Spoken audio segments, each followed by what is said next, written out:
Hey, beautiful humans. Welcome back to Queer History No One Talks About, where we reclaim the truth that's been stolen, silenced, or shoved under the rug. This is part 4 of the series. And trust me, these next 5 stories will wreck you, resurrect you, and remind you that queer people have always existed, always loved, and always resisted. If you're new here, subscribe, hit the bell, and get ready to dive into the kind of history you won't find in textbooks. But that should have been there all along. Let's go. The anti-sodomy laws were imported, not indigenous. Let's get one thing straight, or rather, unstraight.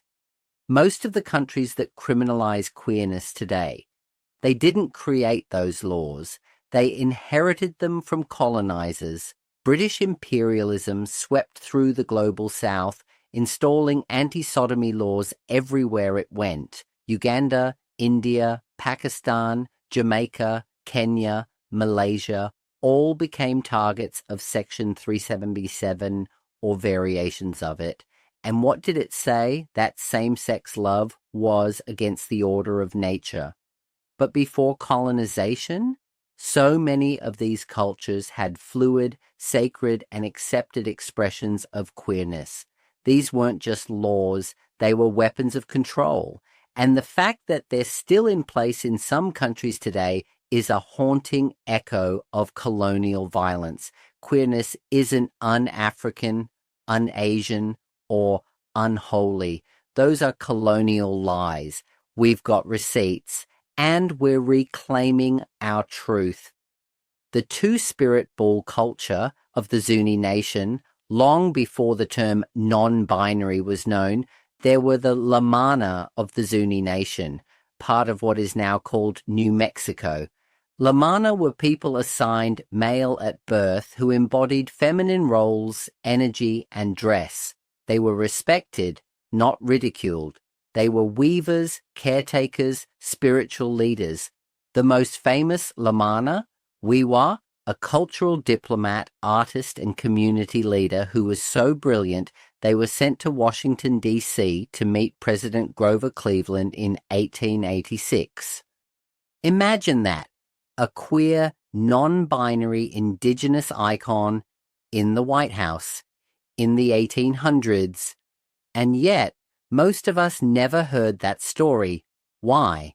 Because colonialism tried to erase two-spirit identities entirely through Christianity, boarding schools, and forced assimilation. But the memory survives, and two-spirit people are rising again, reclaiming roles, rebuilding legacy, restoring balance.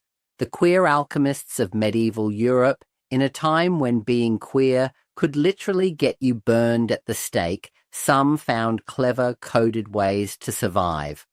Enter the queer alchemists. Alchemy wasn't just about turning lead into gold, it was about transformation. And for many queer folks, alchemy became a symbolic and spiritual metaphor for gender, fluidity, and self-reinvention.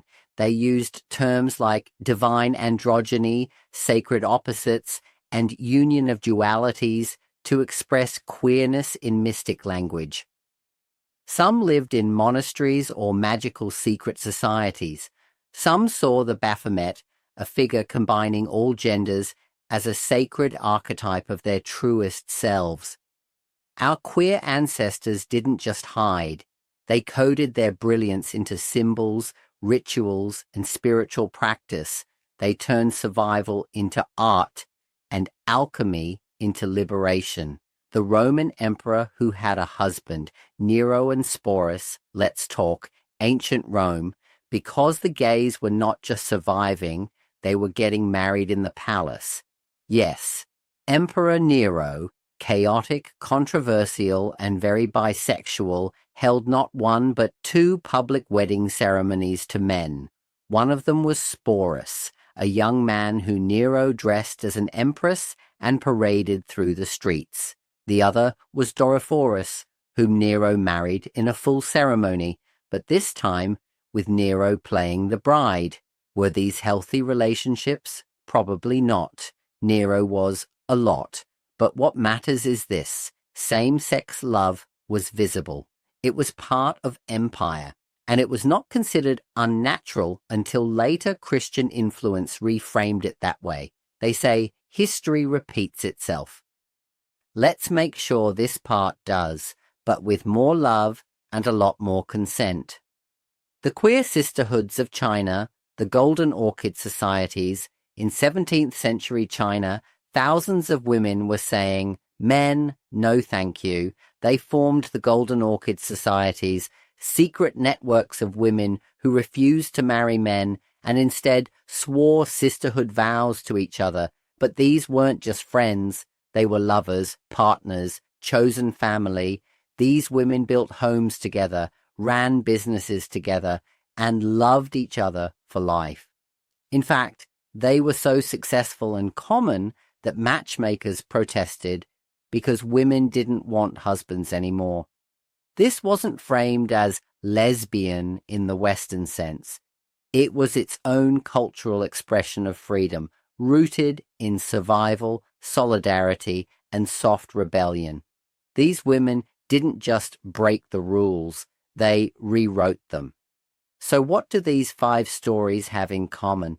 They prove that queerness has always been part of the human experience, global, spiritual, political, and powerful.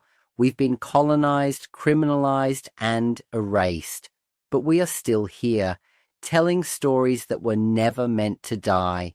If you felt seen today, drop a comment, like the video, share it with your community, and make sure you're subscribed for more.